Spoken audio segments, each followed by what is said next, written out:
Welcome to The Pillars, the podcast of the 363rd ISR Wing of the United States Air Force. I'm Chaplain Jim Bridgham. And I'm Cameron Dunn. On every episode of The Pillars podcast, we like to find a brief resilience topic that we can present so you can help fix those issues, those challenges you have in your life, and finish a better airman, wingman, and leader. So on today's video podcast, we've already been told to try to stand and sit facing the camera a little bit more. So we decided to make it as awkward as possible at this point. We thought it would be fun, stand like this. It looks like we're actually interacting well. And we're not gonna do that. So we might see some bumps as we learn how to use this new style. Frankly, my mom always said that I had a face for radio. So this is a big shift to video. So hopefully you'll get a good smile out of it. But today we're actually interviewing Sergeant Dunn. Sergeant Dunn started as a targeteer in the Air Force and is now cross-training into what's called the Religious Affairs Career Field, also known as the Chaplain Assistant Career Field. So welcome, Cameron. Thank you. Yeah, glad to be here. He has been behind the scenes for at least the last 15 or 20 podcasts as well, running all the equipment, managing all the tasks for this podcast, and correcting all of my edits as we edit them. Okay, so Cameron, why did you join the Air Force? Well, I did college for about a year. That school scene didn't really work out for me. Wasn't a big fan of going to class and just sitting there for hours and hours on end and not really doing anything with my life. At least that's how I felt. So I wanted to just jump into a job, get into a career field, and my mom was in the military for about 8 years. So I was just like, I'm familiar with that. I'm comfortable with that. I'll just go ahead and jump right into that. Did that right after I turned 18. I was in college for about 2 years before that. Jumped into the military, and then after about 8 years, here I am. Wow. So your mom, she was in the Air Force as well. Mm-hmm. What did she do? She was ammo. Ammo. So. Okay, outstanding. Well, and we're going to come back to the story with your mom at some point soon, but let's start where you started. Where did you grow up? So I grew up majority of my life in Phoenix, Arizona for about 10 years. Before that, I was in Italy because that's where my mom was stationed, and then Pennsylvania shortly before that because that's her hometown. Now, just some interesting factoids growing up. There was some interesting living arrangements you had. Yes. So when my mom had me, she couldn't afford me. So she talked to her foster parents at that time, or that she used to have. And she asked them if they would watch me for a few years while she kind of got her feet underneath her. And they accepted. Okay. So. And what was that like? So you growing up in a foster family, your mom's off doing all the Air Force things, all Air Force goodness at the time. Yep. And how did you guys come back together? So that's a fun story. For about 5 years is how long I grew up with these foster parents. And from what I believed at a young age was all right treatment, because that's all I was used to. It was a pretty toxic environment. When my mom kind of got her feet underneath her, she came back and was like, "Hey, I'd like to take my child back." And they were like, "Nope, he's our child now. We've been watching him for the past 5 years. He's our child, and we're not giving him back to you." So she was like, "Wow, okay. What do I do?" So she kind of did her own clandestine missions and started taking me out to get my photos taken. And those photos really meant passport photos to get me ready to go to Italy, which she just got an assignment to. So she really focused on getting everything in order so we could just up and leave. And I had no idea. I had no idea that this lady, her name was Lori, or is Lori. I had no idea Lori was my real mom. I believed full-heartedly since I was a baby that these were my parents.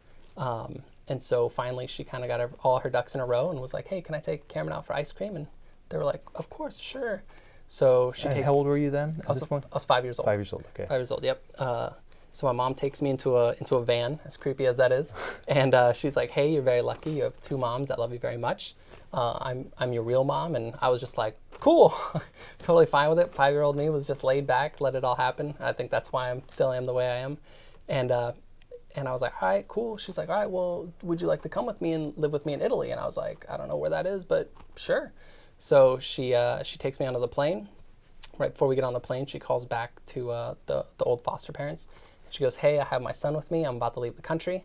I'm going to Italy where I've been assigned. If you have any questions, you can contact me there," kind of deal. And she hung up, which I think was kind of a dumb move because immediately the foster parents called the cops. And when she landed in Italy, she was immediately detained by security forces and the local police of Italy, and she had to go to court to kind of fight over why she had legal guardianship of me. And obviously she never gave real guardianship to the foster parents, so it was kind of an easy battle, but it was international kidnapping crazy mission that she had to go under. Her supervisors were supportive, but kind of like, you need to have everything in a row, or else we're not gonna help you out. So it was stressful on her. She's a single mother, always has been. Even after I joined the military, about 2 years later, she got married. So she's been rocking the single parent life for 21 years almost. Well, I don't meet many people that have been kidnapped internationally that end up with a life like yours. So to take all that experience growing up, you grew up a little bit in Italy, and then you came back after that? Yep. I was there for about 3 years.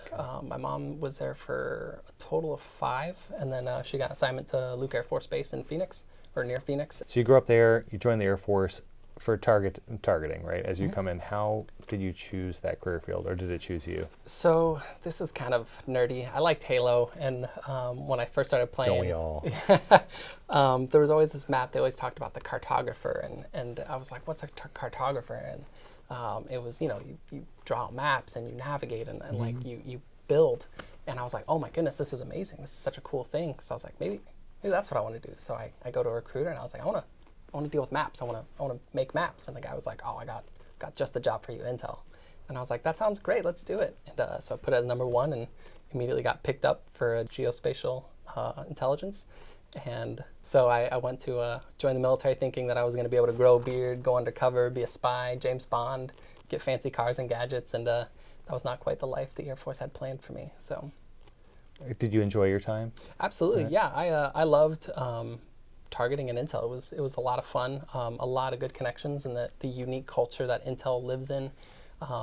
We really made the best out of what we could with who we could talk to, right? It's our coworkers that we feel most comfortable with. And as a young airman, all the airmen kind of just teamed up and was a support network in South Dakota. There's not much around, so we kind of became our own little clique and our own little family. But as I got older and got married, I wanted to fill more of the Air Force mission. I wanted to deploy, and due to some issues, I can't deploy as a targeteer because I don't have the proper certifications, and I can't get those because of medical reasons. So I wasn't quite feeling fulfilled in that position. And that's why you came over to the chaplain assistant, religious affairs NCO career field. Okay. Yep. And what's your experience been like in that year of being over here? It's been amazing. Really got hands-on and just helping with people. I saw when they were formerly called chaplain assistants back in Ellsworth, I had a very volatile friend, very suicidal, dealing with a lot of issues, and the chaplain assistants always held this kind of Thursday night gig right outside the dorms, and he would always go, and it really helped him kind of week by week kind of get him to the next, well, I got to attend the next one, it's always fun. And so I saw kind of the impact they had, and it was always kind of in the back of my mind, like if I could have an impact on somebody and just, help them with their own struggles, like absolutely. So then when I got the opportunity to cross-train, I was like, chaplain assistant, absolutely, or religious affairs. So in the chaplain corps, we have the chaplain role and the religious affairs NCO, again, also formerly known as chaplain assistant. And a lot of folks believe we're just sitting in a chapel praying, waiting for that person to come in for counseling. And that is the furthest situation from the definitely. truth. I mean, it's nowhere near reality. A lot of times we're the counselors, the advisors, the coaches, going around helping people in every possible situation. We could have a suicidal ideation first thing, then the next one is someone's just having a rough day or just needs some encouragement. And usually they're back to back for us.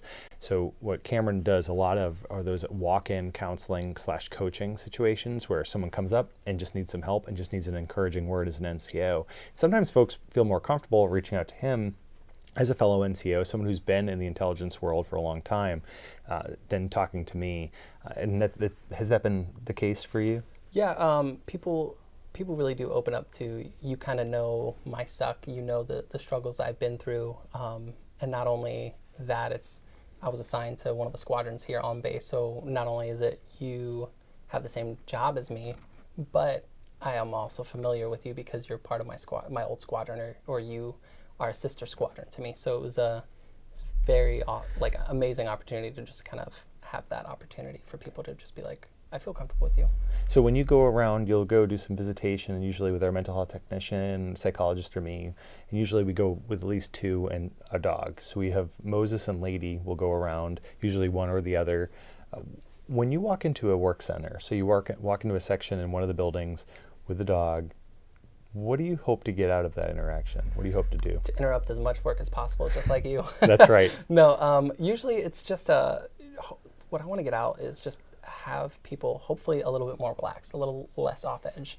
Coming from 8 years, I know that a daily grind and a constant source of taskers can kind of wear on you a little bit. So just kind of getting that, hey, here's a dog in your office. Here's kind of somebody to just be like, hey, how you doing today? And I actually do care. Like, you can open up to me and just kind of tell me about kind of the daily struggle right now.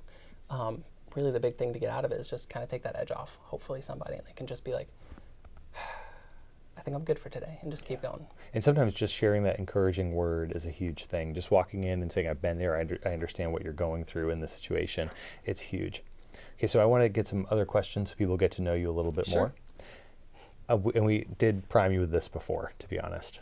And that's a great play on words, so priming him. So what is your favorite documentary or movie? So it's a true documentary, but definitely the 1986 Transformers animated movie. And I would say it transformed my life. I'm sorry, that's what I'm here for. There's nothing good to follow that up with. Here we are. It really is a wonderful movie. I grew up with that movie and have seen it I don't know how many times. It's quite good. Yeah, I watch it at least yearly, if not more. So it's a family tradition of me. Why do you think it's your favorite movie? Honestly, I don't know. It was just when I was young, it was on a VHS, and I was a little sheltered because it was Italy. We didn't have a lot of TV that I could really understand. So to have this movie of, transforming robots, fighting each other, good versus evil, and it was kind of in depth. And when I was young, I didn't really realize it, that sometimes good doesn't always come out on top. Mm-hmm. And that's very evident in the beginning of the movie. But they do go through their struggle just like we do in our careers, and in Intel, it's you deal with the kind of pain, but you'll get past it. This too shall pass type deal. Okay, and then this is actually a follow-on, but favorite book. So, comic books by far are my favorite type of books, if you will. And what was your favorite one? Because we've talked about this before. Yeah, Deadpool mixed with Cable comic books. Specifically, I don't remember the issue or the title, but it's when Deadpool and Cable deal with a cult of the Ones, is what they call themselves, I believe, and they're blue-skinned, and for once, Deadpool kind of feels like he fits in and not being such an outcast, because he can kind of get rid of the blemishes, get rid of his cancer, his scars, and he looks just like everybody else. He's part of a group, part of something bigger than him, which I liked. Well, and what's interesting, one of the reasons we share these books and movies and documentaries with y'all isn't to make you go watch them, but to say, why do we watch? Why do we like what we like? And if you hear the themes coming out here, you can hear the theme of finding community in the second one, even if it's Deadpool, which must be a fun community. And not that I've ever seen those movies. That's the joke, folks. But the second one here, when you look at the good versus evil, and recognizing sometimes life can be hard, and that's part of the themes that run your life, seeing you around, knowing that you can understand when people are going through tough times, and also helping them find community. You're a community builder. Next question. So you have a giant billboard anywhere. You put it up, you can say anything you want. What would you put on that billboard? I think just two simple words. Just listen. A lot of people have a lot to share, and a lot that maybe they just need to get off their chest and really just kind of talk about. And the saying of God gave us 2 ears, 1 mouth type deal. Listen twice as much as you speak. I think that that could go a long way for not just airmen in general, but like especially NCOs, supervisors, frontline supervisors that have that direct impact on somebody's life and career. Is just listen to them, see what their struggle is, see how we could help each other out. And one maybe last question, and you can elaborate on this, or we can go further with it. Let's say there's someone listening, they're still first-term airmen, they've been around the block a little bit, they want some encouragement. Maybe they feel a little stuck in their job, they don't know what to do next, they want to grow. Why I appreciate you is you are who you are. Like, you're authentic. Like, you're not a mold, you are a mold breaker. You don't fit the mold a lot, but you've been very successful. You just won NCO of the Quarter, you've won a number of awards. You've done very, very well in your career. Thanks. So what advice would you give to that person who maybe feels stuck, they feel compelled to fit into a specific mold? What advice would you give them? Oh, man, that's a tough one. Kind of going back to that mold breaker is everybody's trying to fit in the mold. And when everybody looks the same, everybody is the same. And I'll nerd out, right? The Incredibles, they talk about when everybody's super, nobody's super. And that's kind of the same thing. If everybody fits in that mold of, maybe I need to get this award, so I need to go volunteer 3 times a week. Well, everybody's volunteering 3 times a week, so what's going to set you kind of differently? Like, be yourself. If maybe that's not what you like to do, maybe you like to, just help around the office, or you like to, just stay authentic. Kind of the same theme. It's just be yourself. Be yourself. I like it. Be yourself and just listen. Those are some pieces of advice that if we took, we would improve our lives this week immediately. Okay, is there anything else we should have asked? I don't know, is there? I don't know. I don't think so. We're also under some great lighting right now, so it's been awesome. I hope you guys have enjoyed our journey as we've improved the pillars. We want to thank Catherine for all of her help. She's behind the scenes working all of these things for us. She's wonderful. We want to thank our whole public affairs staff, Bob, and so forth. We won't give last names, but they're amazing helping us, Bob and Lori as well, getting through this growth opportunity. We want to thank you for listening and watching as we continue to improve this podcast, hit topics and things that might help you. If you have some ideas for topics or something that you want us to cover or person to interview, please reach out to us in the global address list. You can find us all there on the Air Force Gal. And otherwise, we just want to thank you for what you do. And that's authentic. We know your jobs are hard. We know you have a lot of things to do in your day. And we just appreciate you listening and tuning in for a little bit. So we hope you have a great day.